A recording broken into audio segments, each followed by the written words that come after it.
This is Nicholas Phillips, and this is a policy proposal on education reform through school choice. So in this PowerPoint, we're going to be going through the adoption and implementation plans. First, we're going to identify the policy causes, as in what has caused this public policy of school choice to be pushed now, and why is it being pushed. Then we have the adoption plan, the method that they're going to use to adopt the policy, the implementation plan, which will be used to implement the policy and get it out to the people, and then resolutions and alternatives. So first we have the policy problems and their causes. So the problem is education reform, and why it is causing it to go through school choice is that there is a continued mediocrity and failing in public schools. In a Harvard study in 2014, 73.5% of Texas 8th grade students are not proficient in reading, while 60% are not proficient in math. This has led to an increased dissatisfaction in public schools. Another reason is that the school's responses to COVID-19 felt that they were inadequate and that they did not protect their children as educators from the abuse of power. And so they felt that they wanted to put themselves into a school such as a private or a charter school system that had the rules that aligned better for them as parents. Another underlining reason that has been simmering for years now is the school's responses and how they teach racism, LGBTQ, and other very controversial and critical issues to the children. So these are the reasons why, especially right now in this political climate, as to why this school choice is being used to tackle the problem of education reform. So in our adoption plan, who has the power? The legislative and the executive branches have the power. It has to pass both the House and the Senate, and the governor has to sign off on it. Outside of that, it will be the administrative agencies, which we will talk about in the next slide. Next is the theory of decision making, which will be used in the adoption, which is incrementalism. This is the most obvious choice for this policy, as this policy is already being modified to keep up with the fluidity of the problem. The new model of the bill, which has come out, has changed the income threshold from a 350% poverty line to a 500% poverty line, which is used to include more middle-class people in this revised version of the bill. It is currently being updated. As of right now, there is no absolute best or right solution to the public school education system or to education reform. Next, we have the style of decision making which will be used, which in the past has been majority building, but has now been switched to persuasion. The reason for this is that in the past, there were rural Republicans who sided with Democrats in voting against this bill time and time again.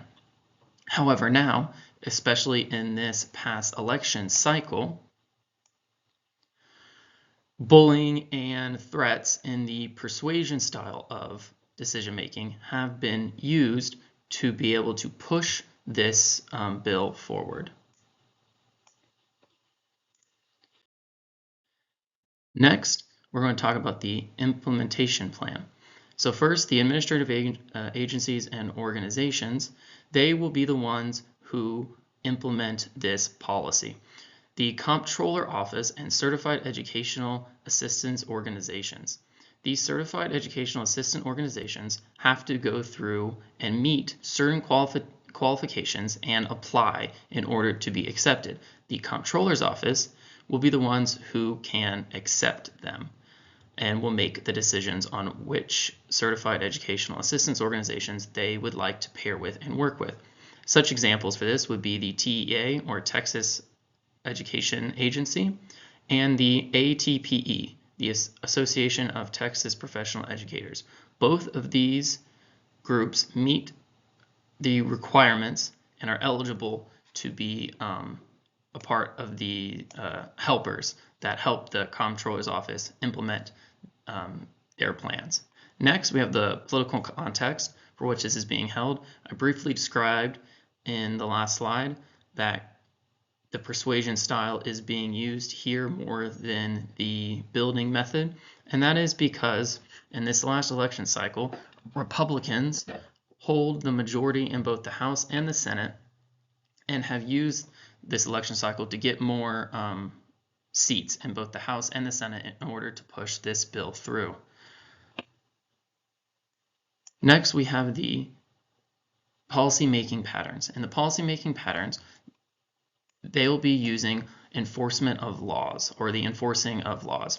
We will be using this policy because both the Comptroller's Office and any educational assistance organization that may be chosen, up to 5 under the language of the bill, can only implement and enforce the rules that they have been given. They are not allowed to make any rules or anything else. So they can only mold the policy through law enforcement action should the rules be broken.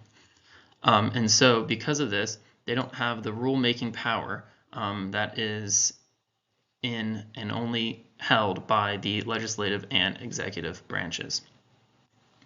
Now, the implementation techniques that will and can be used will be enforcement, as I just talked about, and licensing. Licensing will be a implementation technique for the certified educational assistant organizations.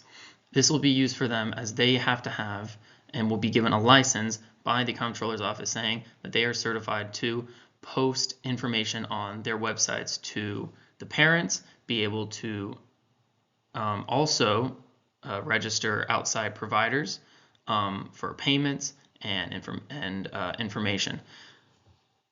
Another implementation technique will be the media. In the bill, the Comptroller's Office has the right to contact and make deals with the media to promote and educate people on this new program. This will also come out, I apologize. That would also come out of the budgeting and finance, which is an independent variable. I'm sorry, I skipped ahead there. Finally, we have our alternatives.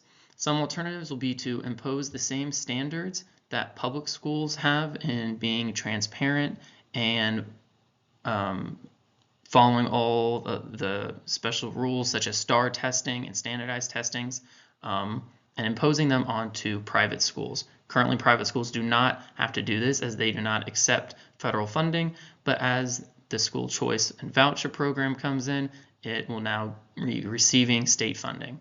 But yet, the standards are not held to the private schools in this bill. Lower the income threshold, as I mentioned previously. The income threshold has been raised, actually, to include more middle-class families. I think an alternative would be to lower the income threshold so that it can help more of the lower class and families in poverty. Another alternative would be to begin in the program in a single city, incrementally build up instead of just blanketing the policy across all of Texas.